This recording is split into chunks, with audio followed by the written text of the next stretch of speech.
The Norwegian Nobel Committee has decided to award the Nobel Peace Prize for 2025 to Maria Corina Machado. Nobel শান্তি পুরস্কারের তালিকায় আমেরিকার president Donald ট্রাম্পের নাম থাকলেও চলতি বছর নোবেল শান্তি পুরস্কার পেয়েছেন ভেনেজুয়েলার বিরোধী দলনেত্রী মারিয়া করিনা মাচাদো। এবছর নোবেল শান্তি পুরস্কারের জন্য 338টি মনোনয়ন জমা পড়েছিল, কিন্তু বাজিমাত করলেন মারিয়া। That you will be awarded the Nobel Peace Prize for 2025. Oh my God. অপরদিকে 7টি যুদ্ধ থামিয়ে বিশ্ব শান্তি প্রতিষ্ঠায় মার্কিন প্রেসিডেন্ট নিজেও এই পুরস্কারের দাবিদার ছিলেন। পুরস্কার প্রদানের শেষ মুহূর্তে এসে ইসরায়েল ও গাজার যুদ্ধবিরতিতে ব্যাপক অবদান রাখলেও তার এই বিশ্ব মানবতা ত্যাগের মূল্যায়ন করেনি নোবেল কমিটি। ঠিক এমনটাই দাবি করছেন মার্কিন প্রেসিডেন্ট ট্রাম্প।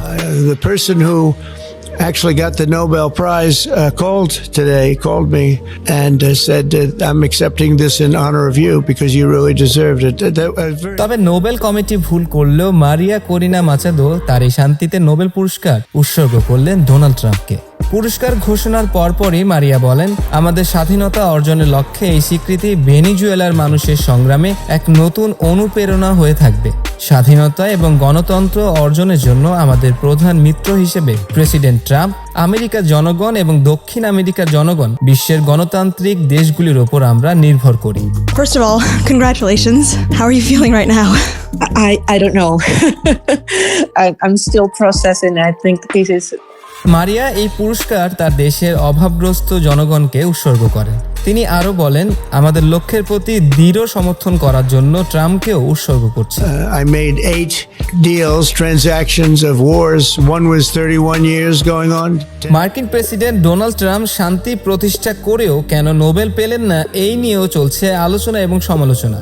কমিটির চেয়ারম্যান জর্জেন ওয়াটনে ফ্রাইডনেস জানান, ভেনেজুয়েলার বিরোধী দলগুলোকে একত্রিত করে অবাধ নির্বাচন এবং প্রতিনিধিত্বমূলক সরকারের দাবি তোলার জন্যই মারিয়াকে সম্মান জানাতে এবছর তাকে নোবেল শান্তি পুরস্কার দেওয়া হয়েছে। মোস্তাকিম অনিক, ইনক্লাব USA, ঢাকা।